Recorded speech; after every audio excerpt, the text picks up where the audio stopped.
बांग्लादेश में हिंदुओं के कत्लेआम को लेकर हिंदुस्तान में जनता के बीच आक्रोश देखने को मिला। भारत सरकार से कट्टरपंथियों के कब्जे में आ चुके बांग्लादेश को सबक सिखाने की मांग भी हुई। शहर शहर में मोहम्मद यूनुस के पुतले भी जलाए गए। हिंदुस्तान के शहर शहर भड़का ये आक्रोश बांग्लादेश में हिंदुओं के कत्लेआम को लेकर गुस्से की आग बन गया है और उस आग में बांग्लादेशियों के कट्टरपंथियों का दहन निश्चित है।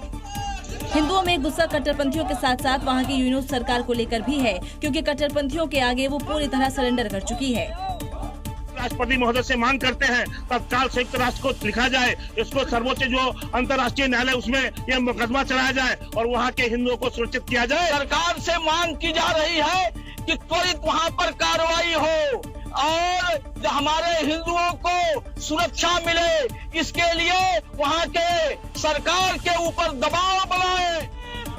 पूरे देश की बस एक ही आवाज है, हिंदुओं का खून बहाने वाले बांग्लादेशी कट्टरपंथियों को ऐसी सजा दी जाए कि वो एक नजीर बन जाए।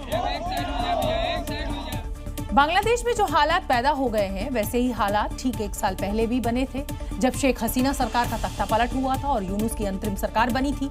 और उसी के बाद से हिंदू और सनातनियों को टारगेट किया जाने लगा और उस वक्त के हालातों को लेकर मुख्यमंत्री योगी आदित्यनाथ ने एक भविष्यवाणी की थी। जो काम संभव में किया था और जो काम आज बांग्लादेश के अंदर हो रहा है, डीएनए एक जैसा है। अगर कोई ये मानता है कि वो बांग्लादेश में हो रहा है तो यहां भी बांटने वाले तत्व।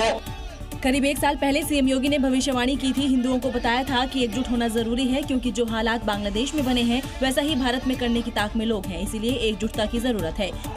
अब योगी का वो बयान सच हो रहा है, बांग्लादेश में फिर हालात वैसे बने हैं, लेकिन सीएम की एकजुटता वाली उस बात का असर भी दिख रहा है। देश का सनातनी एक नजर आ रहा है, दीपू दास जैसे हिंदुओं की लिंचिंग के खिलाफ आवाज बुलंद कर रहा है। जिस बांग्लादेश को भारत ने आजादी दिलाई, वही भारत बांग्लादेश को मिटाने की ताकत भी रखता है। ये यूनुस को भूलना नहीं चाहिए, इसीलिए भारत के साथ दुनिया के हिंदुओं ने कट्टरपंथियों का सिर कुचलने का नारा बुलंद किया है। बांग्लादेश में हिंदुओं पर अत्याचार के खिलाफ जहां पूरा देश एकजुट है, तो वहीं इस मुद्दे पर सियासतदान अपनी राजनीतिक रोटियां सेकने से बाज नहीं आ रहे हैं। बांग्लादेश हिंसा पर कांग्रेस के नेता दिग्विजय सिंह ने आज कुछ ऐसा ही बयान दे दिया जिससे वो बीजेपी के निशाने पर आ गए।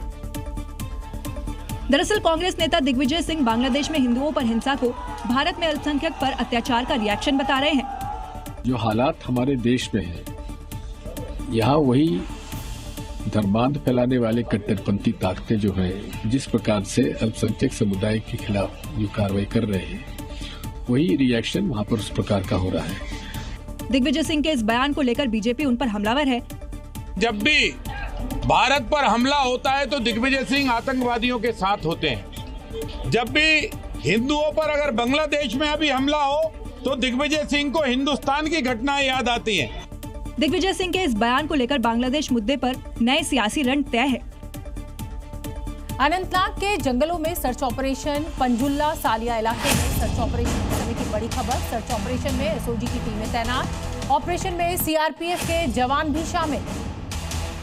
अनंतनाग के जंगलों में सर्च ऑपरेशन चल रहा है। बर्फ की आड़ में घुसपैठ की कोशिश लगातार विदेशी आतंकवादियों के द्वारा होती रही है और इसी को देखते हुए सर्च ऑपरेशन में एसओजी की टीम को तैनात किया गया है।